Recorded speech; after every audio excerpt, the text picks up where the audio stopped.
ভারত বাংলাদেশ সম্পর্ক হতে হবে ন্যায্যতার ভিত্তিতে, সেনাপ্রধান। বাংলাদেশ ও ভারতের মধ্যে সম্পর্কের গুরুত্ব তুলে ধরে সেনাবাহিনীর প্রধান জেনারেল ওয়াকারুজ্জামান বলেছেন, বাংলাদেশ ও ভারতের মধ্যে বন্ধুত্বপূর্ণ সম্পর্ক বজায় রাখতে হবে, তবে তা ন্যায্যতার ভিত্তিতে হতে হবে। তিনি আরও বলেন, চীন, যুক্তরাষ্ট্র সহ অন্য দেশের সঙ্গে বাংলাদেশের সম্পর্ক ভারসাম্যপূর্ণ রাখতে হবে। তিনি দেশের বর্তমান রাজনৈতিক পরিস্থিতি, সেনাবাহিনীর ভূমিকা এবং ভবিষ্যৎ পরিকল্পনা নিয়ে কথা বলেছেন।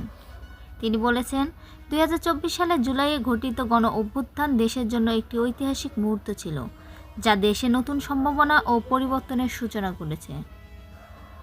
জেনারেল ওয়াকারুজ্জামান উল্লেখ করেন, 2025 সালে শান্তি এবং স্থিতিশীলতার মাধ্যমে দেশের উন্নয়ন নিশ্চিত করার জন্য জাতির মধ্যে ঐক্য এবং সহিংসতা প্রয়োজন।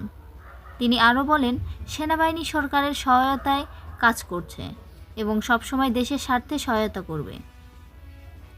নির্বাচনের জন্য সেনাবাহিনী সরকারের কাছ থেকে সহযোগিতা চাইলেও দেশের আইনশৃঙ্খলার দায়িত্ব পুলিশ এবং বেসামরিক প্রশাসনের উপর ছেড়ে দেওয়ার পর সেনাবাহিনী ফিরে যাবে।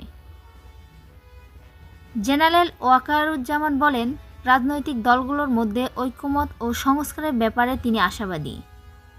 তিনি মনে করেন, দেশের পরিস্থিতি বর্তমানে এমন এক জায়গায় পৌঁছেছে যেখানে রাজনৈতিক দলগুলো একে অপরকে সহযোগিতা করবে এবং দেশের ভবিষ্যতের জন্য প্রয়োজনীয় সংস্কারগুলো বাস্তবায়িত হবে।